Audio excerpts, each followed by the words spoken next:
Proppa Green Taktikz. Hello fellow orcs, I am Warboss Sickytoof and this is the first episode of a new series, Proppa Green Taktikz. In it, we will talk about everything that can make you a better orc player in Eternal Crusade, ranging from strategy, tactics, loadouts, playing certain classes and so forth. Eternal Crusade has three different kind of map styles currently, these being Domination, Tug of War and Fortress. We'll go over the latter two in the next episodes, but for this episode we're going to take a look at the basic strategy on Domination style maps. So what's a Domination style map? Quite simply, it's a map with 3 points, A, B and C, that can be captured and recaptured at any point in time. Currently the Domination style maps are Black Bolt Defense Station, Medusa Relay Station, Pegasus Station, Toria's Refinery, Refinery Ellipsis. Part 1. Attacking.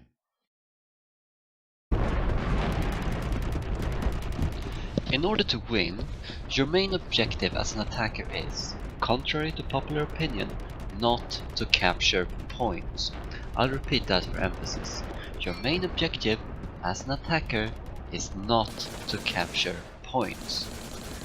What then is your main objective? To progress the bar. Look at the top center of the screen here. You see the bar that's mostly filled up with yellow? Right next to the clock? That's the progress bar. When it's full, the attackers win the game. This is the only winning condition. If the time runs out before the progress bar is full, the defenders win the game. That's their only winning condition. As you can see, every strategic thought should always go towards progressing the bar.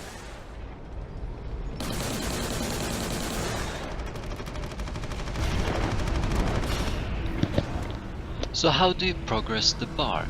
You do so by holding points. Take note here that you only progress the bar by holding the point, not by capturing it or while it's decapping for the enemy. As you can see here in this footage, we are about to capture A. While we are capturing A, we are not progressing the bar at all.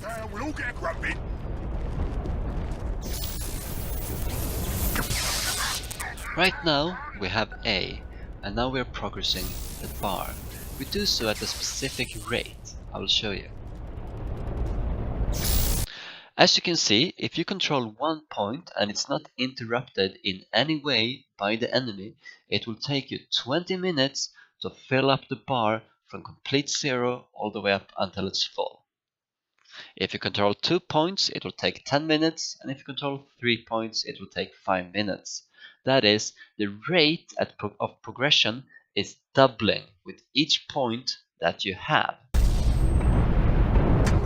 Alright, let's head back to the same game a bit more. Look what's happening with the blinking A in the top middle of our screen.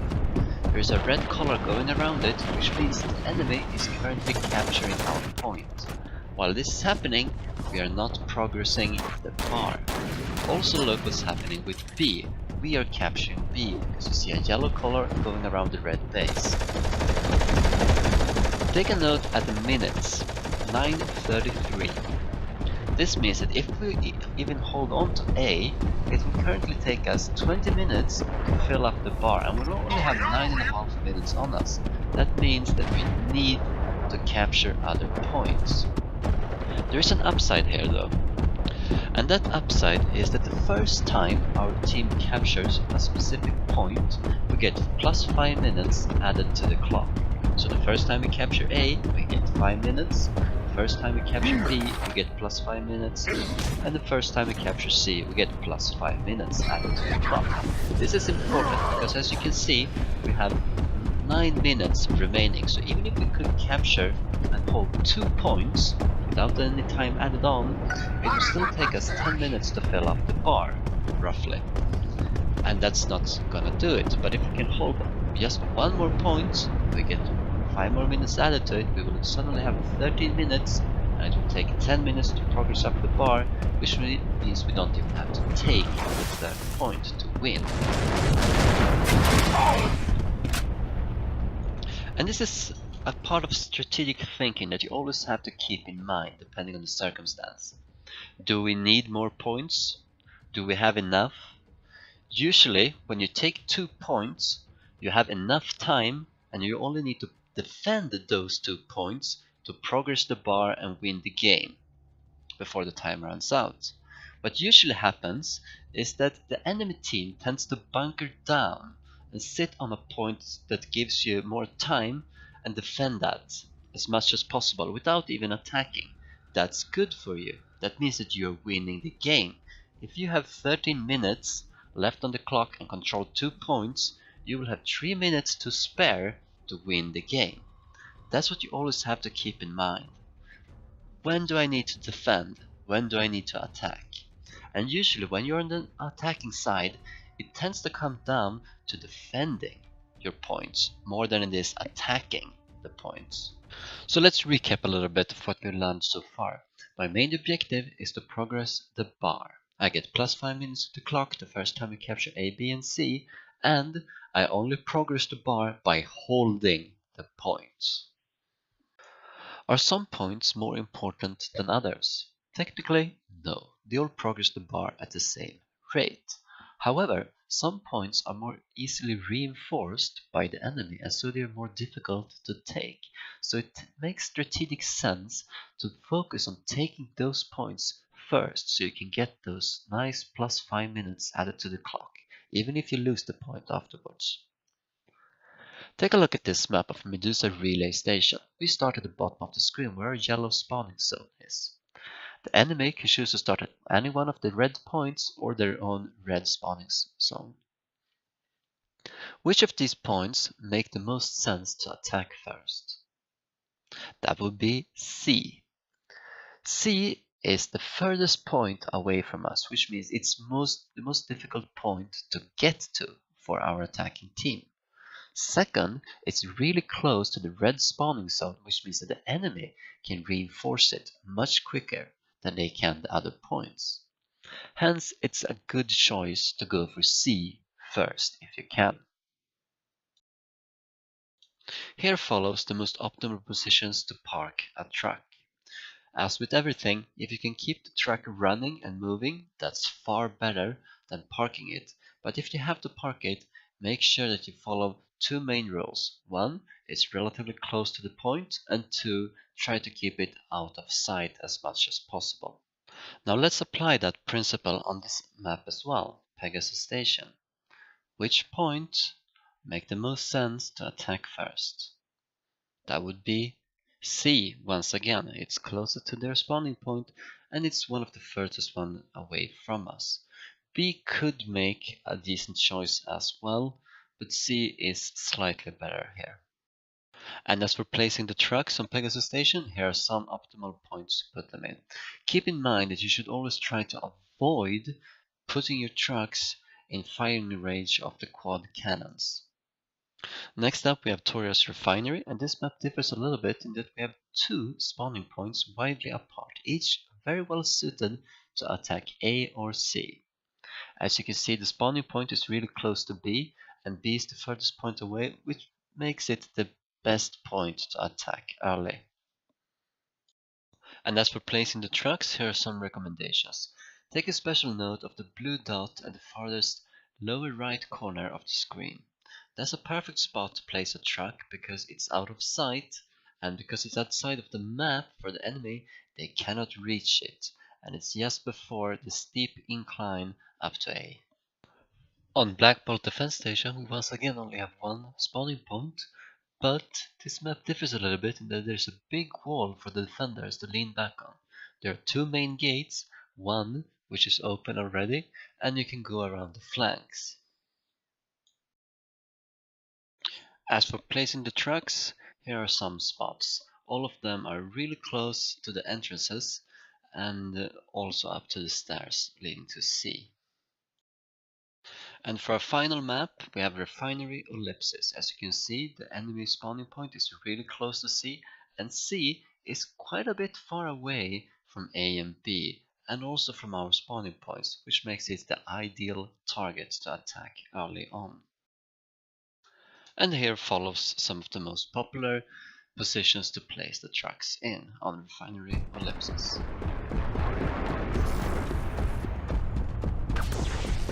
Now, all of this means that you have to attack that specific base all the time, or that you have to place the trucks in those positions. No, of course not. There is always a metagame going. So if you know that the best point to attack is C, then and the enemy knows the same, then you might face some stiff opposition going to it. It might be much better to go to another point and secure it faster than going towards the opposite point. You always have to make that kind of choice.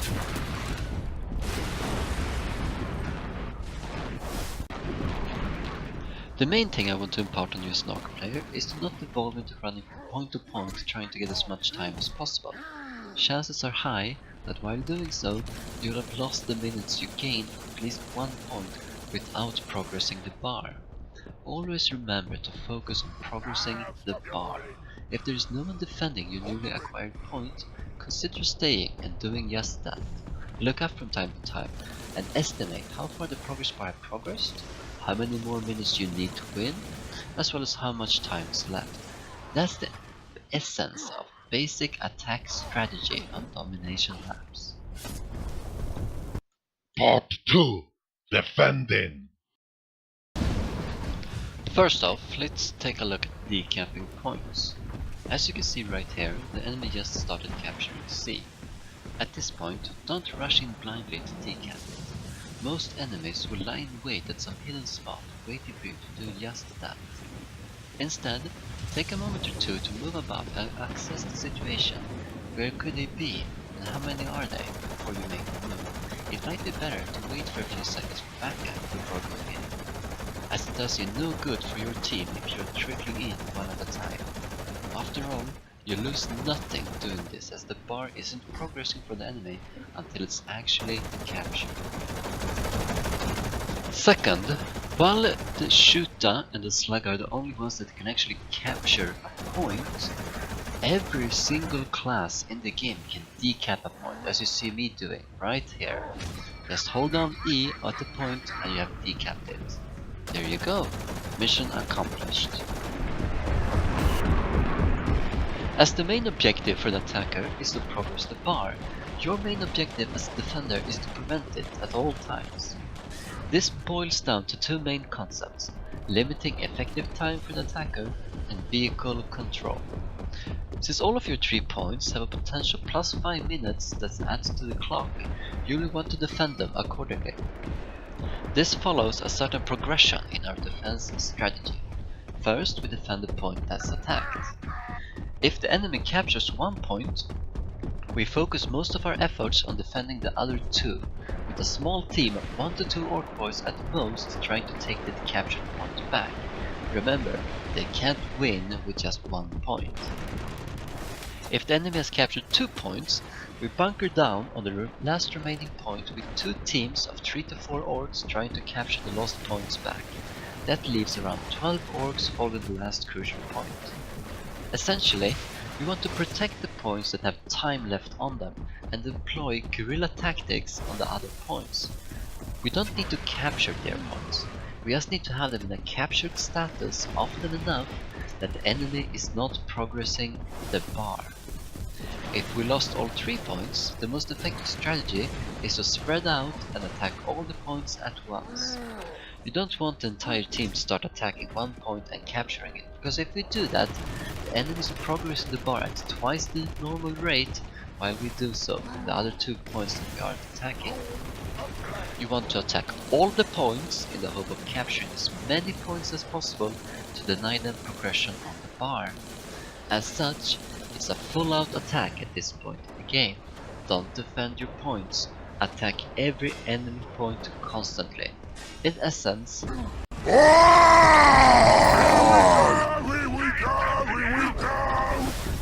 the second consideration is vehicle control. Since the enemy cannot easily get to your points via transports, a key part of a good defense is destroying all of your transports as soon as you can. This means that it's often good to start the game with an anti-vehicle loadout, because transports are their most prevalent during this time, and to prioritize transports over tanks or troops. It's especially good to get into a position where the transports are most likely to be parked, as we saw earlier. Even if you're not a dedicated anti-vehicle character, it can help your team significantly to press Q while aiming at one to mark it. Doing this alerts all of your teammates where the vehicle is on the map, so that they know where to go to deal with the problem. Just like I did right there. Another good trick is taking a truck with 2 shooters that have the super stick bombs and move about the map looking for enemy vehicles, destroying them and moving onwards. Alright, so let's recap a little bit of what we have learned so far about the defense strategy. First, we defend the points that are attacked. Second, if the enemy has 1 point, we defend the other 2 points with all but 1 to 2 orcs for light harassment on the conquered point. If the enemy has 2 points, we bunker down on the last point and use guerrilla tactics on the other 2 to limit progression on the bar. And if the enemy captures all 3 points, we do an all-out walk, trying to attack all the points at once. And most importantly, we try to prioritize enemy vehicles at all times. Even if you can't kill them, you can always mark them for your teammates to do so. And that's it for the first episode. Remember that whether you're on the offense or defense on domination maps, it's all about the progress bar. Look around on the map, what the other orcs are doing, and try and fill in and do what helps the team the most. Sometimes that's going after the enemy transports, other times it's staying to protect a point, or sometimes it's just about attacking a specific point or taking away a big obstacle to the team like a quad gun or a predator. Thanks for watching.